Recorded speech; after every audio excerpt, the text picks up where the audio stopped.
Hello beautiful people, welcome and welcome back to my channel. My name is Oluchi Imo, and in today's video I'm going to be showing you how to cover a cake. Yes, this is a PAW Patrol cake and it's a tutorial. I know it's been a while, yes, but I'm back. So if you're new to my channel, welcome. If you've always been here, thank you so much for always being here. I'm covering with SMBC, that's Swiss meringue buttercream, and the size of my cake is a 6-inch cake, and the height is about like 8.5 to 10. Yeah, at this point I realized that not putting my dowel rod, so I had to stop and put in my dowel rods. I'm just driving it in. I'm not pushing it direct because it's going to most likely end up slanted and poking out of my cake, and I don't want that to happen. Okay, so I'm just driving in my dowel rods into the cake for stability and structure. I went ahead to cover the cake completely, and now I'm going around with my bench scraper. Please pay attention to how I'm going around, the position of my scraper, and how I'm just taking time to do this, because I know people have asked me, how do I get to smooth buttercream? And this is just the way you do it.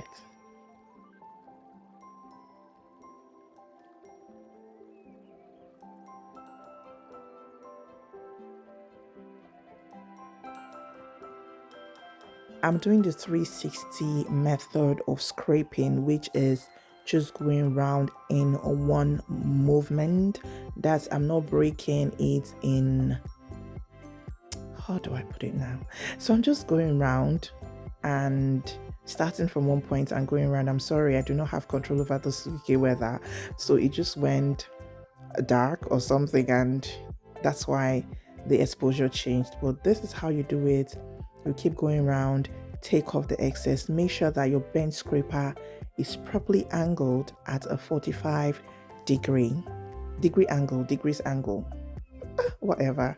So make sure that it's angled right at 45 degrees. If you hold it straight, which is 90 degrees, you're going to be scraping off your frosting, whatever you're using, maybe AMBC ganache, IMBC, SMBC. So please make sure you're holding right. Once I'm done with that, I will go in to fill in the parts that have not been properly filled initially, or the parts that I couldn't get to be uniform. So this is me just filling in, and when I'm done with filling all those spots, the empty spots or the gaps, I'm going to go around with my scraper again. This is one process you do not want to get tired of if you want to achieve a smooth buttercream.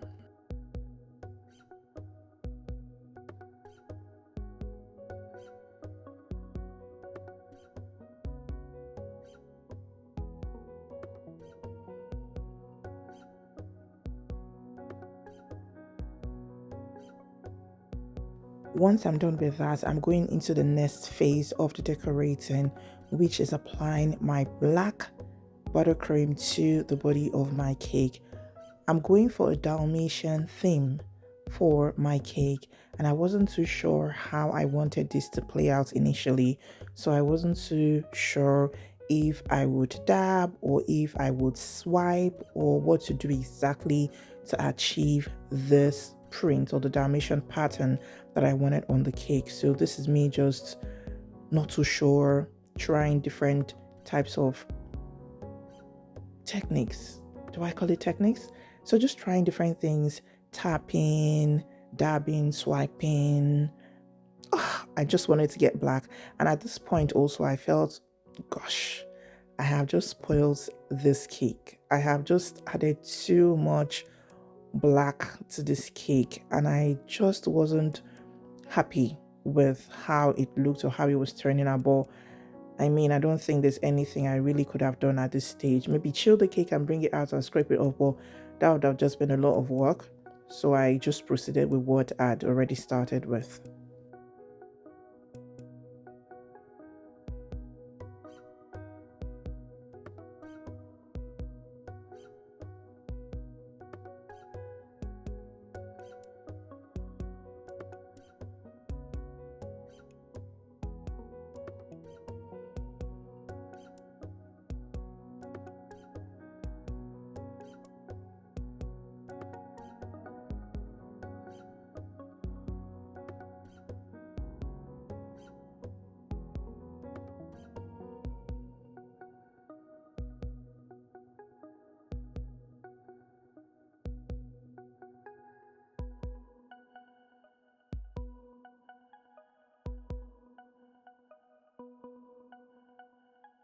I must mention that this was a very small batch of buttercream, so I did not need to do any blooming or any other technique to get my buttercream this dark. I just simply added my black food color to my SMBC and I mixed everything together.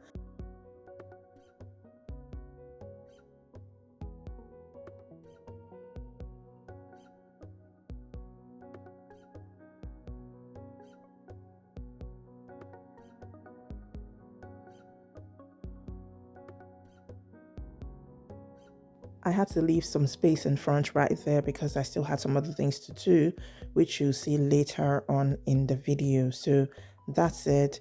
I'm done with the painting of my cake. Yeah, just a few more and then I'll be done and we can go to the next phase of the cake decoration. Now what I'm doing at this stage is just to prepare the fondant accents that I'm going to be adding to my cake. I'm rolling out my fondant in different colors. I want to make paws, so I'm rolling out my fondant so that I can do a freehand cut of the paw. So that's what I'm trying to do here.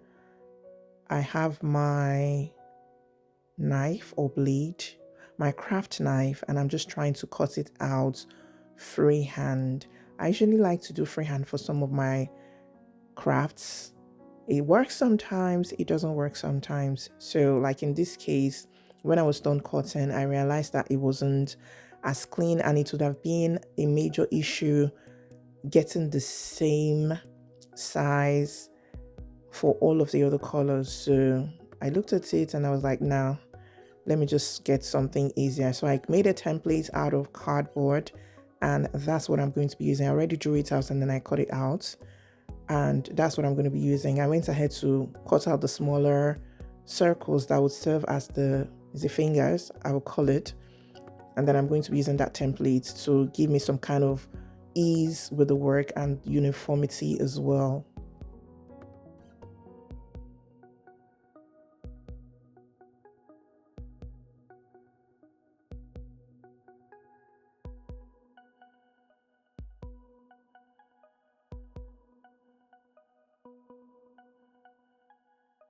That's done and that's a lot better for me. I'm just going to make the edges fine, smoothen it, cut out the excesses or just pat them in so that it's not showing and messing up my work. And that's what it looks like. Not very perfect, but I think it's a lot better than doing it freehand. So I'm just trying to adjust so that it's equal. That's just me.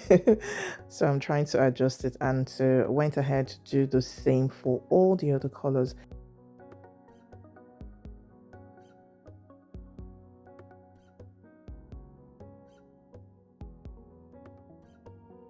Not me thinking these were cold fingers. No, it is actually the digital pad. And the one I made earlier is called the metal couple pad. So that's what we are doing. But for the sake of simplicity and ease, let's just say we are making the fingers, okay? So I'm rolling them and that's how you get it done. Cut a small circle, roll it within your palms. Of course, they have been washed. My hands have been washed and properly cleaned and dried. So I'll just roll it on my palm and then pat it down, bearing an oval shape in mind. So that's what I'm aiming for. And that's what this process is about.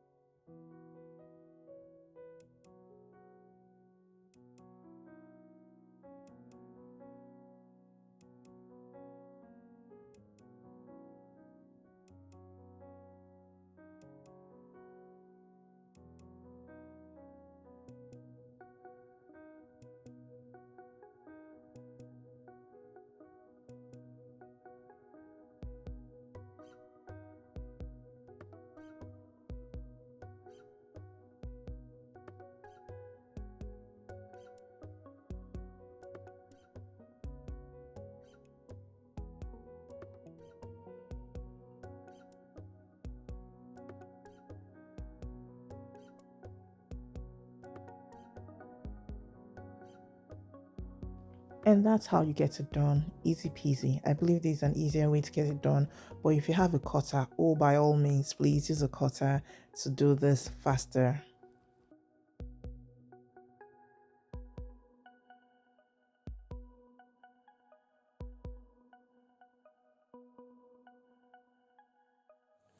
Okay, so I made this rainbow like 2 days ago. Okay, so I'm just going to apply some chocolate to the back. Pardon me, this is a chopping board. So just to give it some stability and to hold it together.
Next up, I attach the bones to the cake, and I'm just applying melted chocolate behind before I stick it onto the cake. I made these bones out of fondant. I think I just added a bit of CMC, which is also, I think, or a substitute, or is also known as Tylose powder in some climes, to toughen it and make it dry faster. That's what I added to it, and I just molded the bones, made a rectangle, made some dents, and I had my bones. So I'm just applying melted chocolate to it and attaching it to different sides of my cake.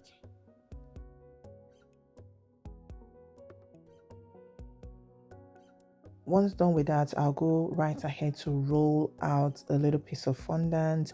If you've watched my cake decorating videos, you will know this process. What I'm just trying to do, I am dampening the fondant lightly with some water. I'm not making it wet. If I make it wet, it's going to soak my print, and I don't want that to happen. So I'm just applying a little bit of that on to my fondant, after which I'm going to place my paper print on it. So this is a paper print which I'm placing on it, and I like to use the back of my finger so that it doesn't get wet, just in case my hands are wet, so I don't get it stained. And that's what it is. I'm just trying to apply some water behind on the fondant itself, not behind the paper, not behind the print, so that it sticks completely all around. And this is what it looks like from close range. So I'll go right ahead to cut it up using my craft knife.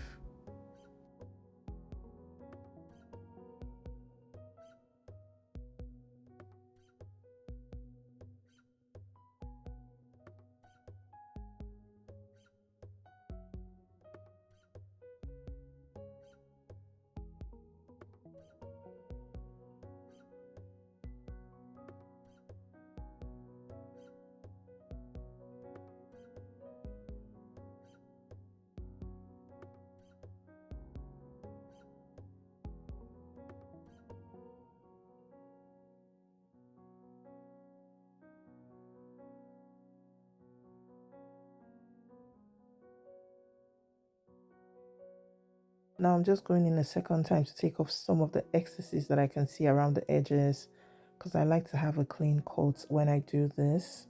So I try my best to achieve that by going in and taking off the little ones that I can see. just so that I have a good and neat finish for my cakes.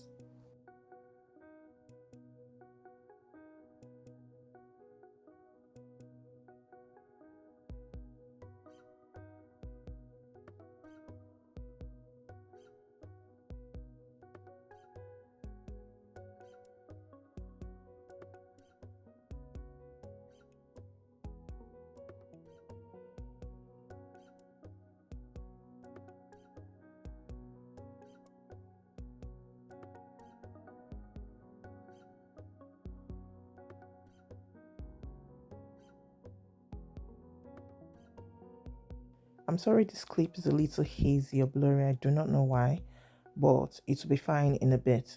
So I'm just applying a bit of melted chocolate still behind my fondant before I stick that topper to the cake, or before I stick the print to the cake.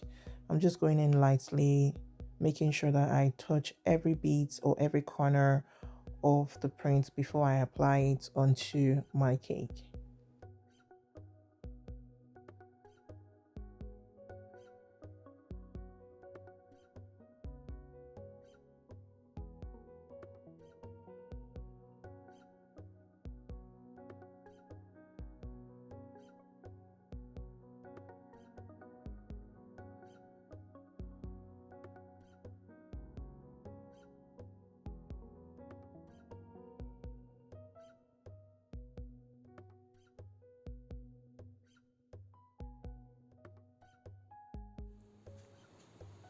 So this was the chocolate I applied in the morning before leaving for church.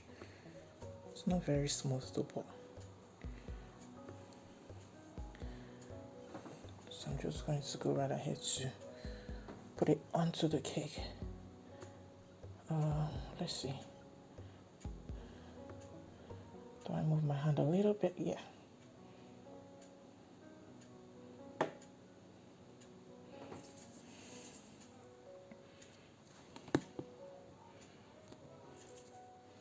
So I'm just gently driving it in.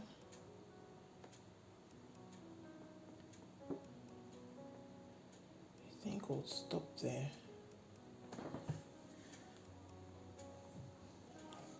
Just cover up here, yeah. So that's what I would do.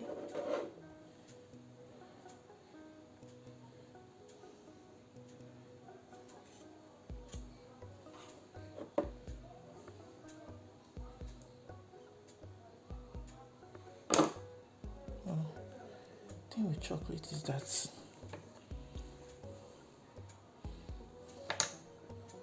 any small stuff, so let's move it a bit this way.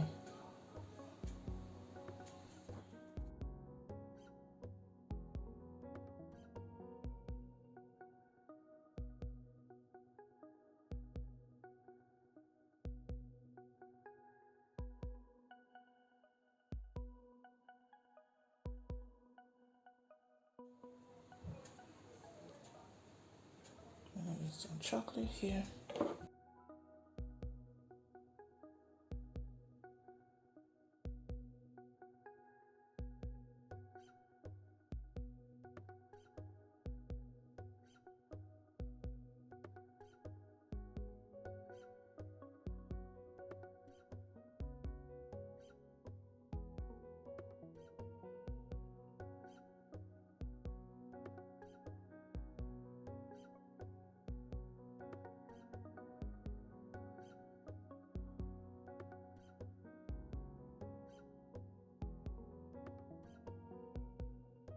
So that's it, beautiful people. I'm done with the cake. Do not worry, I have 2 tutorials I've made on this channel on how to make rainbows, just in case you are looking to learn that. I'm going to link them so you can see, but this is what the finished look looks like. And I hope that you enjoyed the video and you learned something from it. If you have questions, please feel free to ask me in the comments, and don't forget to hit the like button and also subscribe to my channel. Until I see you in my next video, stay happy, stay safe, and stay blessed.